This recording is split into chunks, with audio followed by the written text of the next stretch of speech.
എന്നെ തല്ലിയല്ലേ? എടേ, നിന്നെയൊക്കെ അടിച്ചു വളർത്താത്തതിന്റെ കുഴപ്പമാണിത്. നാവിന് നീളം ഉണ്ടെന്ന് കരുതി അത് എടുക്കേണ്ടടുത്ത് എടുക്കാവൂ, മനസ്സിലായോ? അല്ലാത്തടുത്ത് നീ എടുത്ത മുഖത്തെ ഇതുപോലെ പാട് വീഴും. ഈ 5 വിരലും തെളിഞ്ഞു നിൽക്കുന്ന പാട്. ഇനി നീ നാവെടുത്ത ഇനി ഞാനിത് ആവർത്തിക്കും. പിന്നെ ഇനി ശാരദാമ്മ മോളെ കാര്യങ്ങളെന്ന് പറഞ്ഞ് മനസ്സിലാക്കി കൊടുക്ക്. അറിയാവോട്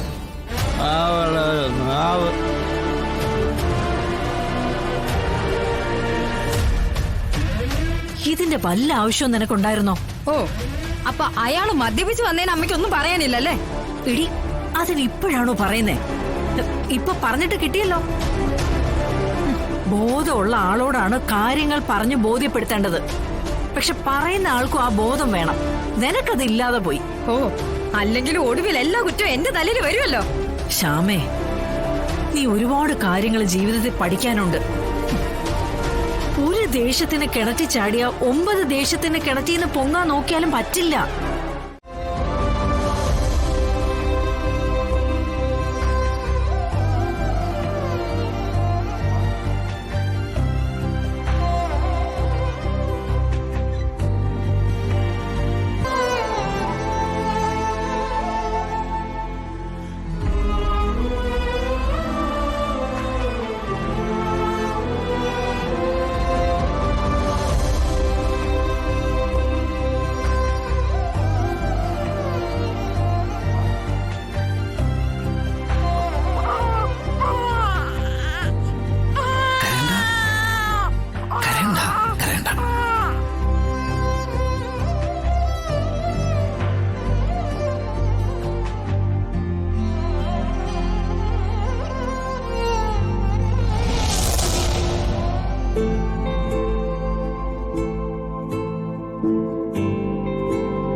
അറിഞ്ഞില്ല മോളെ,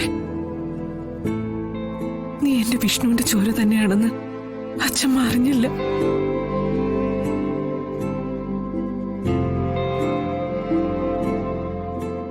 ചതിക്കായിരുന്നു അച്ഛമ്മ എല്ലാരും കൂടി. എല്ലാ അച്ഛമ്മയിൽ നിന്ന് ഒളിപ്പിച്ചു വെക്കുകയായിരുന്നു.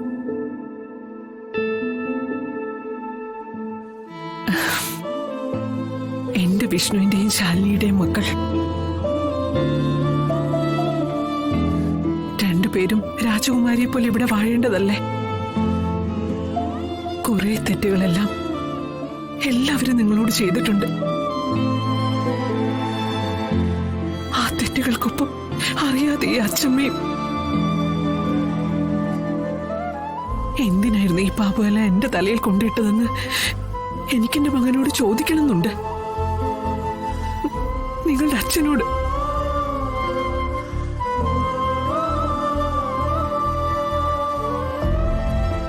പക്ഷേ അവനും എന്നിൽ നിന്നൊളിച്ച് എവിടെയൊക്കെയോ പോയി നിൽക്കുന്നു. എന്നെ തോൽപ്പിച്ച് തകർച്ചയുടെ പടുകുഴിയിൽ കിടത്തിയിട്ട് സ്വാതന്ത്ര്യത്തോടെ നടക്കും.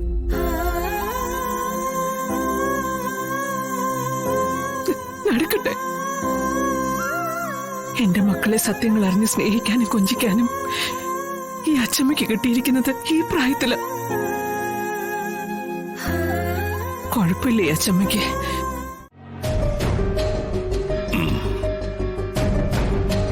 ശിവൻ എന്തേടി? മുറിയിലുണ്ട്. അവനെ ഇങ്ങനെ വിട്ടാ പറ്റില്ല. എപ്പോഴും ഒരേ ഇരിപ്പാ. പുറത്തേക്കൊക്കെ ഒന്ന് ഇറക്കണം. കുറച്ചു ദിവസം കൂടി ഒന്ന് കഴിയട്ടെ. ഹോസ്പിറ്റലിൽ നിന്ന് വന്നതിന്റെ ക്ഷീണമൊക്കെ ഒന്ന് മാറട്ടെ. അവൻ ചെയ്യേണ്ട എക്സർസൈസുകളൊക്കെ ഡോക്ടർ തന്നെ അവന് പറഞ്ഞു കൊടുത്തിട്ടുണ്ട്. അതൊക്കെ കൃത്യമായിട്ട് ചെയ്താലേ യാതൊരു കുഴപ്പവും കൂടാതെ ജീവിതം മുന്നോട്ട് കൊണ്ടുപോകാൻ പറ്റൂ. നീ ഈ വക കാര്യങ്ങളിലാണ് ശ്രദ്ധിക്കേണ്ടത്. അവനെ കൊണ്ട് കൃത്യമായിട്ട് എക്സർസൈസ് ചെയ്യിക്കണം. മഹിത, അത് ഞാൻ... എന്താ, എന്നെ ചുറ്റിയാണ് ബഹളം?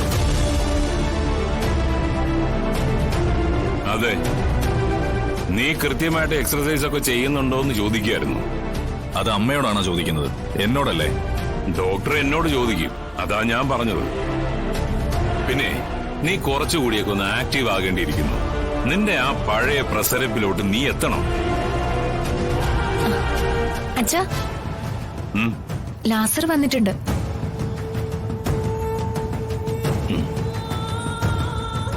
അതെ, ഈ പ്രായത്തിലും അച്ഛനെ അമ്മയെ അനുസരിക്കുന്നതിൽ കുറച്ചിലൊന്നുമില്ലെന്ന് മോനോടൊന്ന് പറഞ്ഞു കൊടുക്കണം.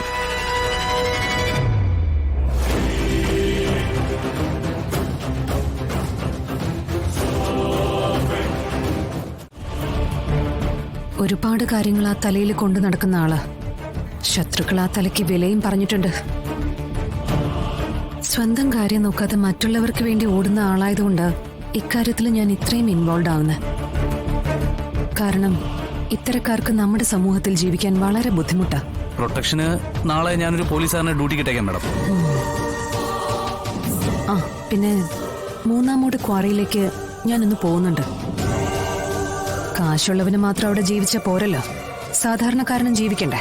മഹേന്ദ്രൻ തന്റെ സ്വാധീനം ഉപയോഗിച്ച് എതിർപ്പുകൾക്കെതിരെ ക്രൂച്ചുവിലം കിട്ടുകൊണ്ടാണ് അവിടെ ഓരോ കാര്യങ്ങൾ ചെയ്യുന്നത്. മഹേന്ദ്രനെ സംബന്ധിച്ചിടത്തോളം അയാളുടെ ബിസിനസ്സിലെ വലിയൊരു ഖനിശേഖരം തന്നെയാണ് ഈ 3-ാമൂട് ക്വാറി.